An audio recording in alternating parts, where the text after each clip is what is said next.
Ambulance service, the patient breathing. I don't look good. Multiple requests for ambulance, fire and police. So there's got something penetrated through the eye. This is the extreme front line of the NHS. Oh my God, it's lost his leg. Critical cases. There's been a helicopter crash. In dangerous places. They've fallen into the canal. Highly trained and constantly tested. These specialist paramedics are prepared to go anywhere. You do get a bit of an adrenaline rush. Underground. So he's not breathing. Under attack. Is there any update on the shooter? They fired a good few rounds into the car. Under pressure. If we become injured, no one's coming to get us. The NHS's hazardous area response teams, HART for short, have one mission: to save lives, whatever the odds. For us, it's another day at the office. And this is their life or death world.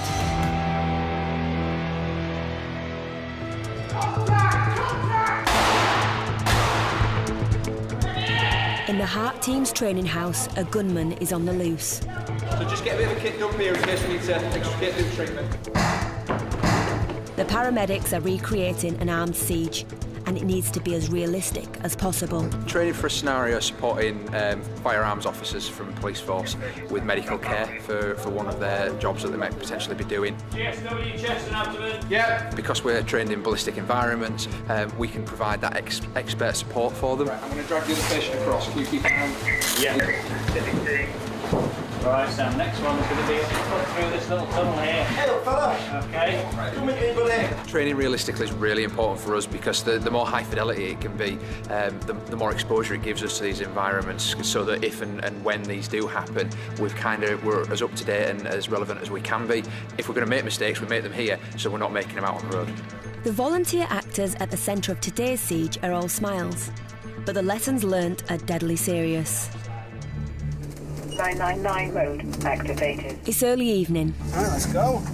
And paramedic James and Charlie team are racing to reports of a double shooting near the Pennine town of Huddersfield. Reports of 2 people that have been shot in the Sainsbury's car park. And there's potential for quite a lot of bleeding, particularly internal bleeding, so that's something that needs addressing pretty quick. Team leader Moggy gets the details as they come in. Yeah, Hotel 1 to Heart call signs. We've got 7 police units en route to this incident. They're asking us to stand off until they arrive on scene and clear it. CS is standing by the opposite side of Long Lane. The gunman and his accomplice are still at large. All high units, police on scene. Police on scene, over. Yeah, I'll receive, so we'll attend straight to scene then, over. 999 road activated. You know, quite considerable injuries from gunshot wound. Depends what kind of weapon it is, what kind of ammunition they've used. The team are heading into a highly charged situation. The shooting has happened in a busy supermarket car park, full of shoppers. There's a lot that goes through your mind when you're going to jobs like that. I think the main thing you worry about is your safety and the safety of the people you're working with. You have to stop thinking of the what-ifs and you have to deal with what you see. You've got to keep yourself centred and on task because these are very time-critical injuries and they do kill very quickly. Paramedic Martin is coming to the aid of the driver of a hatchback who's been shot. You can talk to him shortly, but at the moment we just need to secure the area and sort you out. There's another guy who's he gone doing shot. Well, he just keeps wandering around. I think he's over in that van over there by the looks of it. James goes to check a second injured man who's with police. This gentleman here's got gunshot wound, 9mm. In the side? Yeah. OK. Can you sit in the back of here? Come on in. What's happened, fella? I don't know. I think you have to find out. I've been shot. Take a seat on this. Driver looks like he's been hit twice, once in his hip, maybe once in his side, and then we've got another, looks like the passenger, he'd been hitting his side as well, but I've not just been turning, well it's hit him, it looks like it's still stuck in the middle. James needs to examine the injured passenger. Are we all right to deal with you today, is that all right, yeah. You've got something here? I don't know what it is, buddy, you're going to have to put it up, I have no idea. I think someone has fired on them with a gun whilst they were in the car. I don't know if they knew him or what they were trying to do, but I think they fired a good few rounds into the car. So they weren't we're trying to kill him at least. I need to look at your back. You want to take it off? You sit down though. Sit down for us. I'm gonna have to get up. Looks like a single entry at the minute. Do you remember anything about it? Yeah, there's one guy, he jumped over into my lap. Let's move over. Yo, and then I heard one more bang, and that was about it, and I just jumped out of the car. The man is under armed guard. His attackers fled the scene in a getaway car and, worryingly, could still be in the area. We've got the ballistic protection and we've got some experience with working with some of the armed police, so we're able to work within kind of a warm zone with under police supervision. I'm going to stick a patch on that wound, all right? Yeah. Are you going to pull that thing out now? No. Because it looks like it's about here. It's gone underneath your skin, round to your back. Yeah. And what we want to make sure is there's no problems with your lungs. We don't want any air coming out that hole. There's no air coming out that hole. We'll just make 100% sure. The bullet somehow missed the man's lung and is lodged in soft tissue. Can you lift this arm up? Where is it empty? About there. About there. Yeah. And you say you still feel okay at the minute, yeah? Yeah. Good man. I don't even feel the pain really. I just felt it when you grabbed my arm. Adrenaline is a fantastic painkiller. Yeah. That's cold, man. That hurts, man. Just going to make sure it's all stuck down and we'll stick that blanket back on you. The driver's bullet wounds are more serious. The medics want to get him to hospital quickly. If they strike a hard surface, such as a bone, can end up with bullets travelling in strange directions throughout the body. So as they're bouncing across solid objects within the body, all of the less solid objects, the organs and the blood vessels, they just passes right through those. They don't redirect bullets quite as easily, so you end up with a massive amount of soft tissue injury within the body in quite a chaotic fashion. You've been shot in the chest, and you're real lucky. That's classed as your chest. Yeah, we just don't want anything to start going wrong, all right? So if you take a deep breath in again, any pain? Does it feel normal or does it feel a bit odd? I feel the scratch in the back, yeah. Hart are handing both men over to the care of local paramedics. He's been shot once in the chest with what they think's a 9mm. We've got one entrance wound, and we've got the bullet is still in his back. I found it earlier, but it keeps moving. He's completely stable. He says he's not in any pain. Everything's absolutely fine. So he seems to be as if nothing's happened. It's just he's got a chest seal on, a bullet hole in his chest. It's a bit deceiving. So it's on this side. Yeah. It's pretty much directly under there. Yeah. Not really actively bleeding, just oozes a bit when you sort of move around. The bullet, it was around here and it was sticking out, as in it was just under the skin. Yeah. It's since gone somewhere. But it's a GCS-15, normal respiratory rate, chest feels completely clear, equal rise, take a deep breath in you can. I think it's gone in and it's just tracked subcutaneously round. It looks like it's been a small arms, so something like a 9mm like that, and so luckily we only got the entry wound, there were no exit wound. One actively bleeding, so James put a chest seal on it to make sure there's no air going in, and then we've just done his obs while we've waited for crew to arrive. It could have been a lot worse. Well, I mean, guns are designed to kill. They're not designed to do anything else. So to walk away from that with the injury that he had, from our point of view, is very lucky. Both men will now be taken to the nearest major trauma centre, where they'll undergo surgery for their gunshot wounds. The internal injuries caused by bullets can be devastating and lifelong.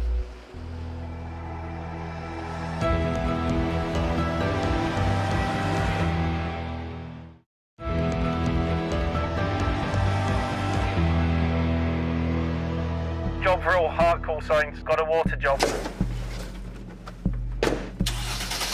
It's a hot summer's day and Mike's team are being scrambled to a reservoir in South Yorkshire. A teenage boy has jumped into the water and disappeared. Hotel 1, all heart call signs, look at your screens and what 3 words has been sent down, what 3 words. That's going to be your best access and egress by the sounds of it.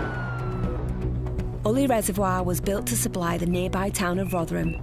Now it's used for leisure by boating enthusiasts and birdwatchers alike. But its placid waters are deceptively dangerous. 90 minutes from full, so... Team leader Manny is making urgent calculations. The reservoir is cold, even in summer, and low temperatures can help preserve brain function for up to an hour and a half. 90 minutes from when you were last seen? That was it, they were on the phone to him. So 15:03. On the phone to the swimmer? When they were phoning me? Yeah, the police had literally just said they were on scene, it just disappeared. They're right? They're right. So 4:30 we're looking. Go on. Yeah, you're all right. Driver Churchy is putting his foot down. A boy's life is hanging in the balance, and it's a 40-minute drive. So fire service have put a general request out to other emergency services, including ourselves, and also mountain rescue 4 boats. Sounds like we're definitely going to be deploying ours over. Straight down here. At the waterside, there's a major emergency operation. Hart to join in police, firefighters and the air ambulance in a desperate search for the missing boy. Yeah, I am just arrived, yeah. Right, we had 2 boys, 16 years of age, jumped in off that bridge, right where they were basically, right. Where they're looking now. Right. One came up, one didn't. That was at 14:44. Because the water's cold and they're quite small, childlike in size, we treat it as a 90-minute save life rescue. Yep. I've got 2 sleds coming. Yeah, that they're literally putting up together now. Fantastic. So if it recycles, do you want them to? If you want to put one up there and liaise with him, in fact, this is the water search sector commander. All right, okay. It's best to get a plan. Please to meet you, Manny. Manny from Hart. I'm Lax, Manny. Right, great stuff. Just quickly for you, Will. Paul Watt's coming in, mate. It'll be in about 5 minutes. They're going to do a sweeping search from that side of the lake to this side. Right.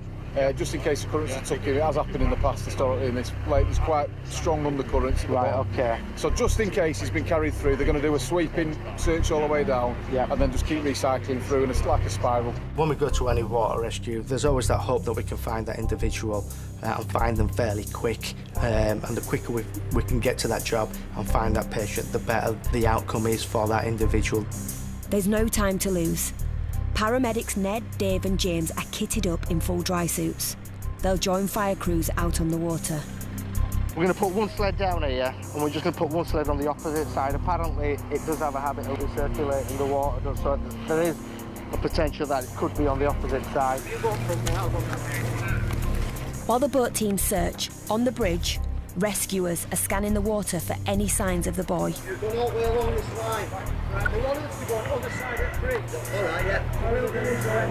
Okay, yeah. Have you got that? There's been some kids swimming today, and one lad's gone in and he's been seen going in but not surfacing. So we've got fire here with their sled, we've got us here with our sled. As you can hear as well, we've got the fixed aircraft from the police as well. We're just seeing if we can locate this casualty at the moment, but at the moment he's still underwater and we're not able to find him. We'll have a poke in that void and see them. The emergency crews are throwing everything they've got into this search. Forward, pedal forward. Swim the back end and we'll go that way. He were in about 3 o'clock, so it's 56, so he's been in 56 minutes, so we normally do a 90-minute search, so we'll give him as much as we can and hopefully he'll pop up or they'll find him. The boy is 16. In high spirits with friends on the last day of high school, he jumped in, even though he couldn't swim. Unfortunately, when people jump in and the water is cold, they literally cannot get the breath, and then people tend to panic because they literally feel like they're drowning, even though their head's above the water. And as they start to panic, things progressively go from bad to worse. The boy will not be easy to find. He may have drifted.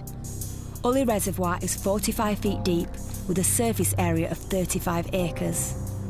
Just to let you know that the plan that we've had so far, our teams, when they entered the water, I mean, they tried to save life without any PPE at all. You know, they took a lot of risk at the initial time, then we pulled them back out as soon as SRT teams came in. Yeah. We've got 2 teams and then your team. We prioritised searching exactly where he went in the water.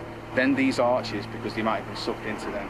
Then further moving out, one of the paramedics said she saw that boy move from over here to over there, so they went out to search that. Now we're on pattern searching around this area to try and just make sure we've covered all of the surface area that we can. Have you done a bankside round there at all? We've not done anything on this side apart from it. I'll get 2 of them to go around and do a full bankside, and then at least we've covered that. Probably going to wash out on the bank, and he's probably going to come out underneath something. So right, no, that's fine. I'll go task them to do that. It's a bit shallower on the side as well, so you're probably going to see him from the surface. Simon, can you do bankside? Yeah. Just work away along there.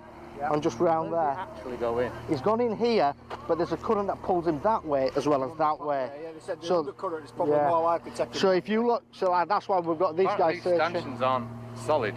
They're saying there's voids under each. Yeah, they've done the voids. I've spoken to the young lad's mate. I don't know if you've had any info from him. So basically, he said he's jumped in. The mate's gone after him. The mate's gone in after him, and he's not gone under straight away. There's been about a few minutes where he's been on top of water, struggling, like cold water shock. I said to him, how long do you think? He said, The boats have spotted something close to where the boy was last seen.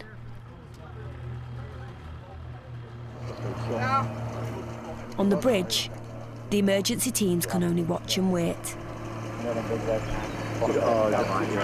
Some sort of road sign. It's a false alarm. This lake has a history of some strong currents, so there's a potential that this patient might be washed down a couple of 100 metres as well as washed up a couple of 100 metres, depending on which way the currents flow in. This lake is absolutely huge, and the chances of us finding him as the seconds go by isn't good at all. That's why we're giving the search time to 90 minutes, and we just want to make sure that we've done everything physically possible to make sure that if we do find him in that time, we can do something for him.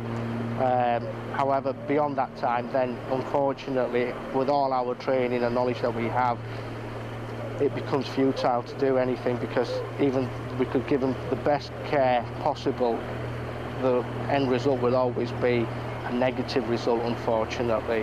Precious time is ticking by, and with it, the chances of saving a young life.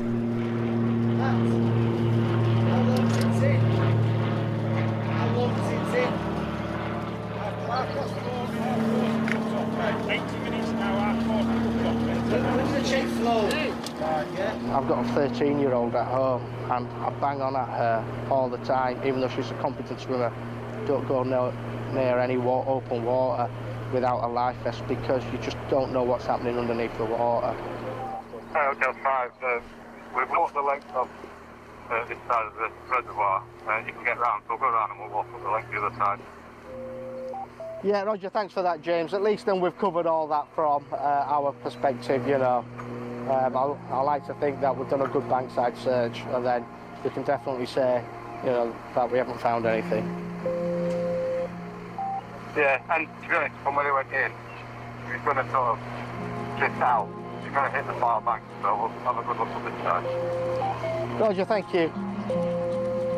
It's every parent's worst nightmare, it really is, and drives you to try and locate that individual as quick as you can, because you want a positive outcome. With time running out, Dave and Ned on Hart's boat make a last-ditch attempt to search under the bridge again.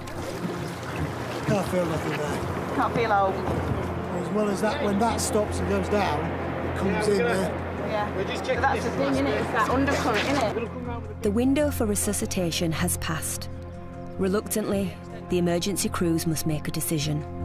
So we agreed at the previous meeting that we were going to continue this as savable life until 4:30. We've now reached that time. They've said to me that they don't think there's anything more that we can do trying to save life, or we're at that time limit where we have to make a decision. Yeah. So as far as the fire service side, we've reached the 90 minutes. I'm satisfied that we've given all the efforts that we can give, and we'll have to make a decision now about what we'd like to do going forward. Our team? Yep, just been discussing it with the operational commander for the ambulance service. We've done the 90-minute search, we've done a systematic search of the area, we've done a good bankside search, we still haven't found him. He's past the 90 minutes now, where we would be doing anything for him now. So from an ambulance point of view, our search will stop now. It is a sobering end to a difficult search. they've taken the advice from a medical point of view that even if we were to find this patient now, we wouldn't be doing anything from a medical point of view. So it's literally turned from a search to now body recovery, unfortunately. Police divers will shortly arrive to take over the search. Despite the best efforts of the emergency crews, this sunny day has ended in the tragic loss of a young life.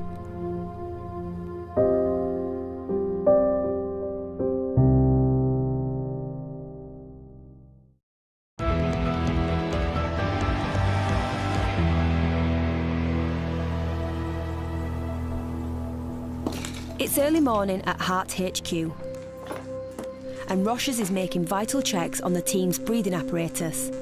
It's part of the specialised equipment they carry to every job. Environments where it's an oxygen deficient atmosphere, for example, in a house fire, this is what firefighters use. They use a single cylinder, we have a double cylinder.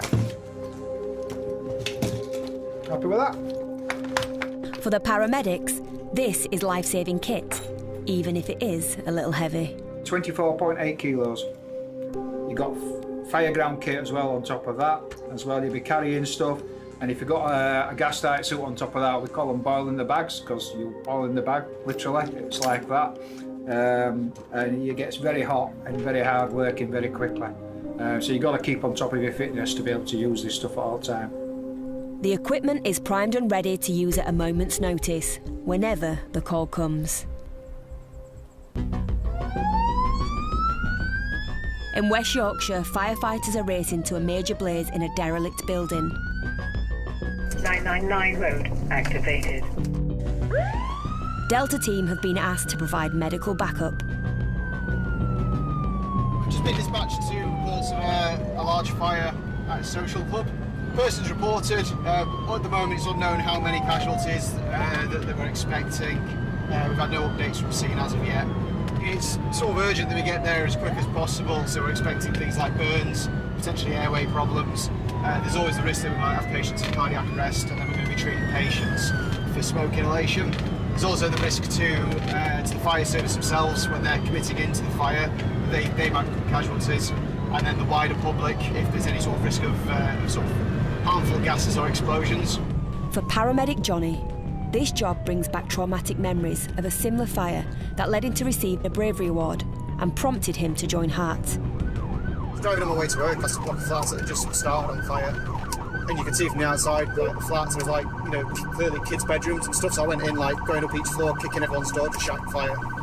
And then when I got to the top, that's where the actual fire was. Went inside and this patient unconscious on the floor, still breathing. I ended up dragging him out onto the grass outside the front of the building and working on him. So he survived, and then ambulance service and police gave me an award for it. 10:20 on scene. The fire's in a residential area of South Emsall, a former mining village. Early reports are that we've got potentially one person unaccounted for within the building, and the fire service are doing a search of the property now, trying to find them. A fire officer is bringing the team up to speed. Many persons reported because it looked like rough sleepers at first. It's actually not rough sleepers, it's a drug-related incident. But we can't verify that there's no one in there until we've cleared it. So if we could just hang around until we've cleared it, that would be fantastic. If the building's being used to manufacture or grow drugs, there's a risk explosive chemicals could be involved. You could actually feel the heat, you could smell the smoke in the air. It was a really, really intense fire that was already in full swing by the time we'd got there. The update so far is fire service are committing firefighters now to do a sweep, checking for anyone in the property. We believe at this time that it's property that's being used to grow illicit drugs.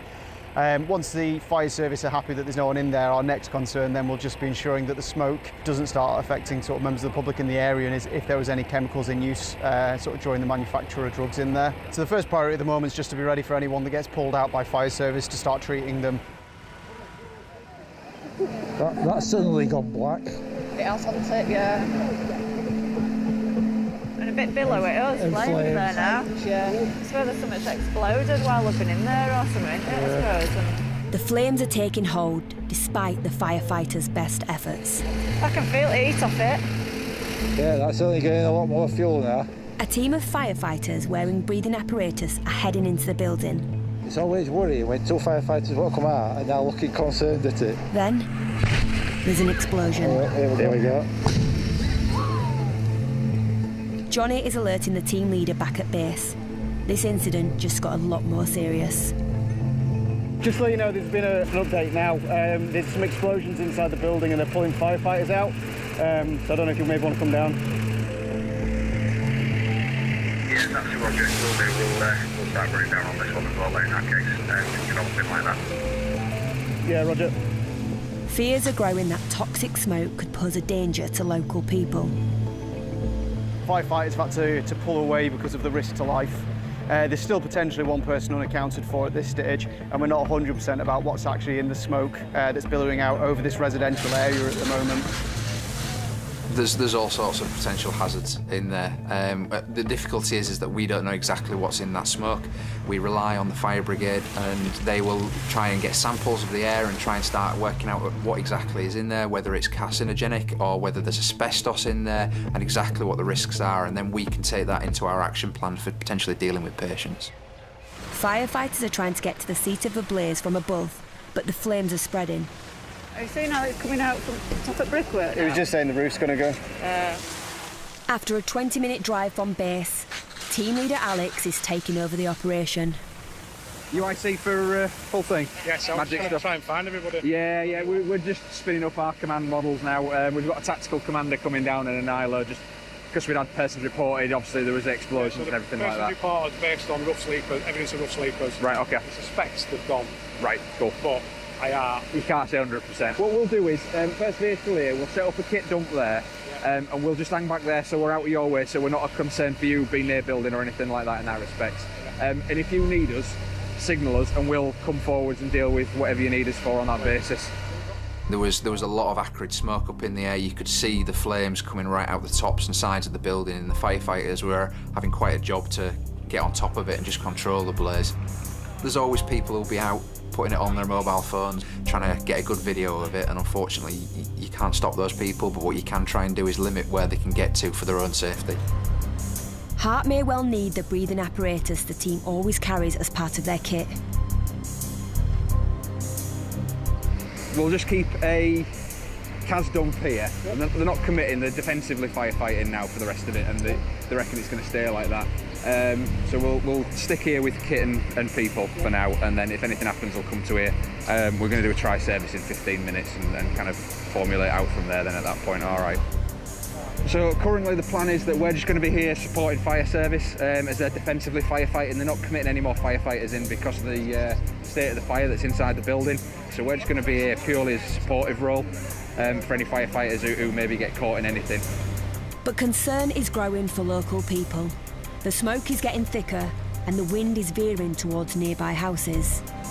You are at the mercy of nature a little bit, and that changes all of your plans. A relatively straightforward incident all of a sudden becomes a complex public health crisis.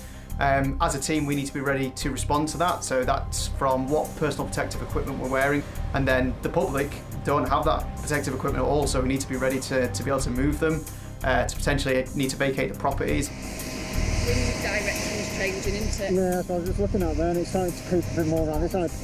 This is pretty much the angle it was at when we first got here, but yeah, I'm a bit worried that it's starting to come a bit more across now.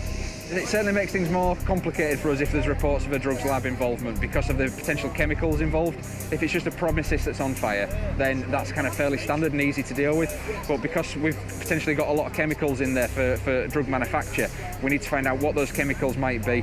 If they're combusted, then what the off gases of those are going to be, and if they're not, then what the potentials are for it going on to people if firefighters go in there, and what effects that might have on people as well. More than 500 homes stand downwind of the blaze. Unless a fire can be put out quickly, the team may be forced to order an evacuation.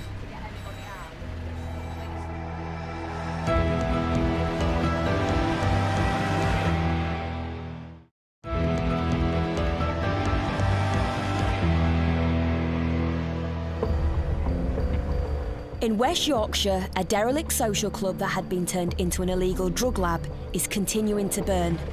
We're about to have a tri-service meeting, so we're going to get fire, ambulance and police together, kind of get our heads over a bonnet and have a bit of a talk about if things do change and we do need to start evacuating, what, when and how we're going to run those procedures. Delta team leader Alex will be responsible for protecting local people from the effects of the fumes with police.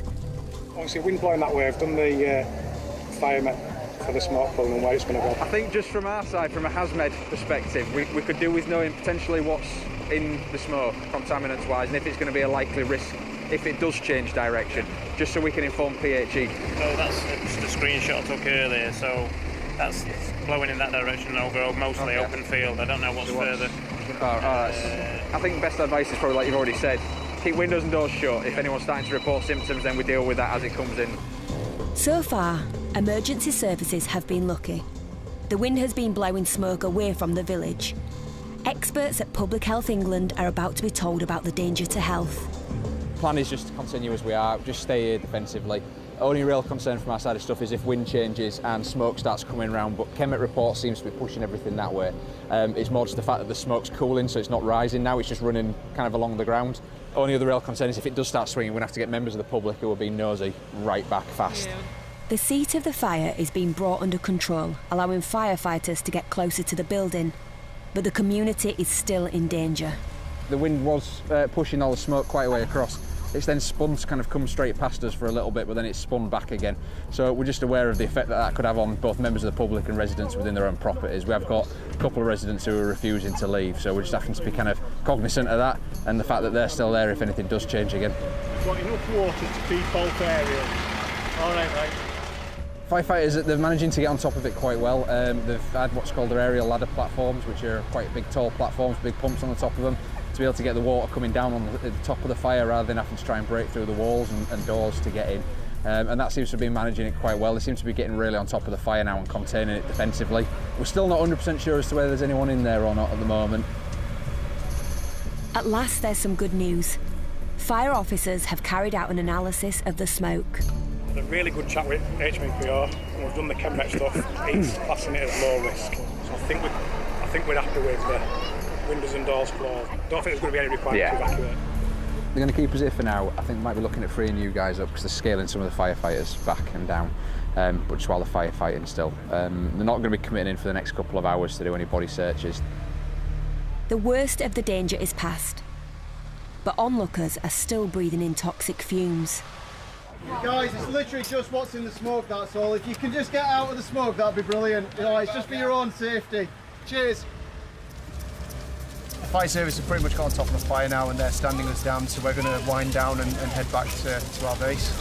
Fire jobs are really unpredictable. It can go as straightforward as somebody in a fire and there's a casualty to, as we've seen today, chemicals in the smoke, a public health risk and sort of risk to all the staff responding to them, so they're really, really unpredictable.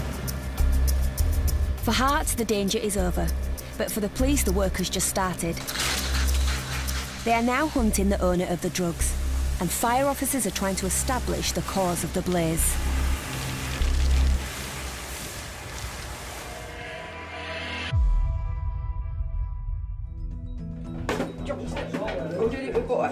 The Heart team often prepare food together. Oh, yes, please. But some days grabbing a bite to eat is impossible. Hotel 112 call signs, got a job. Don't go this morning. Not even have coffee there. Andy and Charlie team are racing to a glass factory in the West Yorkshire city of Wakefield. A worker has been crushed. It sounds like it's potentially an industrial accident hit by 2 tons of glass. I don't know what part of his body's been affected, so he doesn't know at the moment, but there is potential for serious bleeding. Team leader Sarah and Spraggy are first to arrive. Cancelling main function. Sheets of heavy industrial glass have toppled onto a young factory worker. Right, there's 2 patients, Spraggy. If you come down with me, Andy, can you get some kit and have a look at this chap here? Yeah. What's your name? It's Josh. Josh, here's your arm. Let's take this off, this glove off. Josh Thornton is just 18. His legs have taken the full weight of the falling glass. About 3/4 of a tonne of glass has come off a stand and fallen on top of him, so it's landed on his leg, and then I think he was stuck underneath it for a while until a few people have managed to lift the glass off him. Is this arm all right? Yeah, lift it up for me. The thick plate glass is used in building facades. Each slab weighs around 1/4 of a tonne.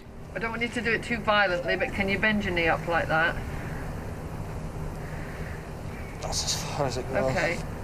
We were taking up a glass off with that, and as I was holding it, the back two pieces at the back there, they started falling, like leaning, and that pushed the smaller ones towards me, and it were obviously it was too heavy and I couldn't stop it, so I just let go and then tried to get out of the way, and then it landed.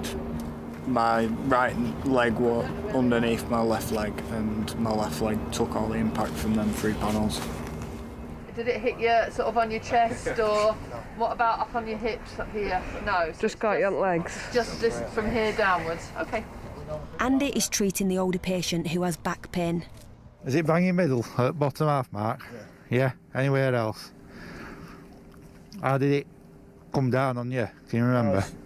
It's where I've been trying to lift the glass off him, try and get some weight off him while we've got some help. Oh, right, yeah. So you've not been, that one's what's been hit, this one's just weight. Yeah. And he's one of the chaps that's gone to help lift the glass off, and during the course of the lift he's managed to put some strain on his back, and now he's got back pain. Can I take gas in there? It's all the same as what women have when they're giving birth, but it acts as a bit of relaxant as well. So it might stop some of that tensing as well. Just pulled it. Yeah, probably. Like this chap says, you still need some, don't we? You know what I mean? Yeah. You're making yourself worse. The man saved his young colleague from a life-threatening crush injury. But in doing so, he may have badly injured himself. Bite on that like a straw, really deep breaths in. As soon as you'll stop, it just wears off, all right? Okay.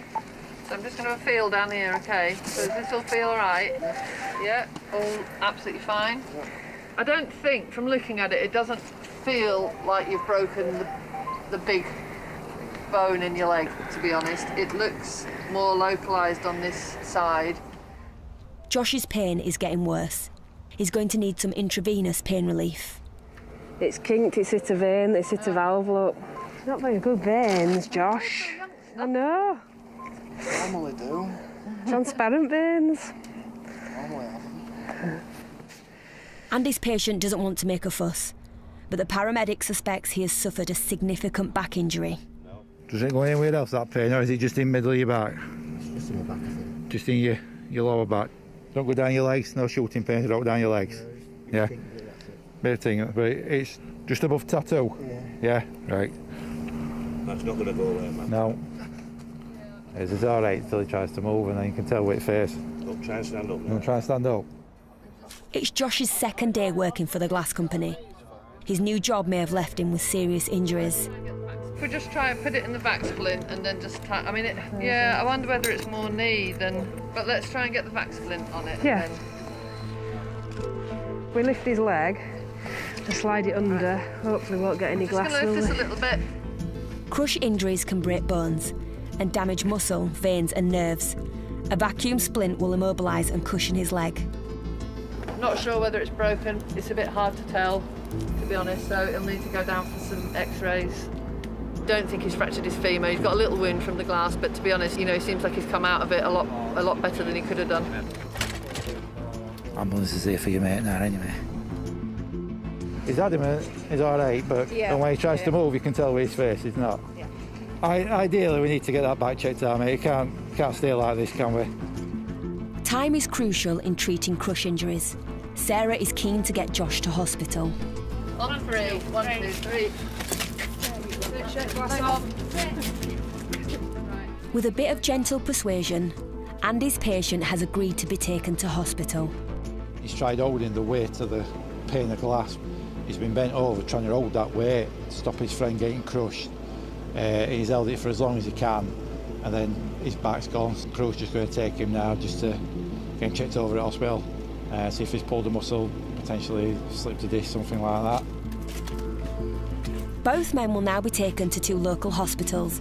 It could be some time before either of them can work again.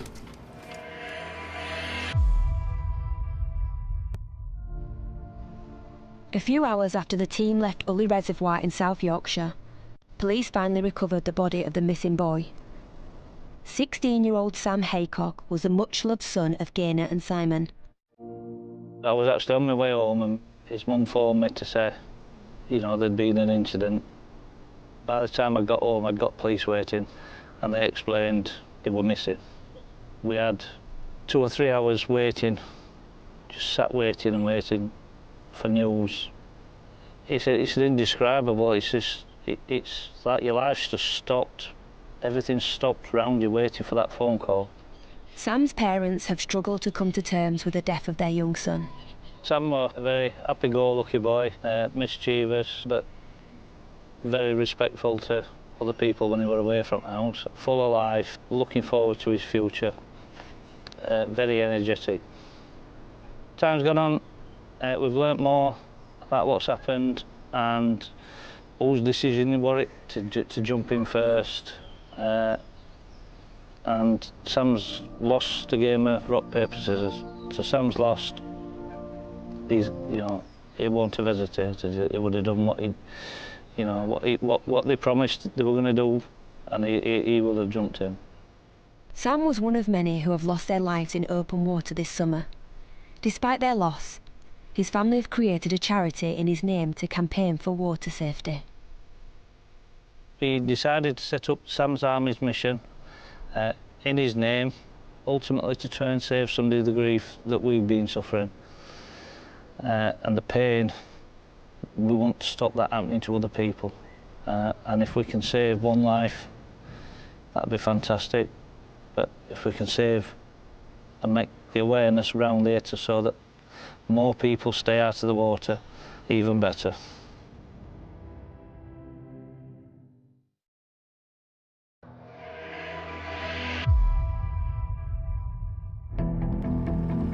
The 2 men shot in a car outside a supermarket in West Yorkshire underwent surgery the same night. 10 people were found guilty in connection with a double drive-by shooting. They will serve a combined total of more than 115 years for what the judge described as a sophisticated plot to carry out a contract killing. A search for casualties in the burnt-out social club in South Emsall drew a blank. A police investigation found the club was being used as a cannabis farm. The fire began when the electrics overloaded. Glassworker Josh Thornton escaped with soft tissue injuries when he was crushed in a works accident on his 2nd day in a new job. But the colleague who tried to lift the glass off him tore a muscle in his back and now wears a back brace to work. He is still on painkillers.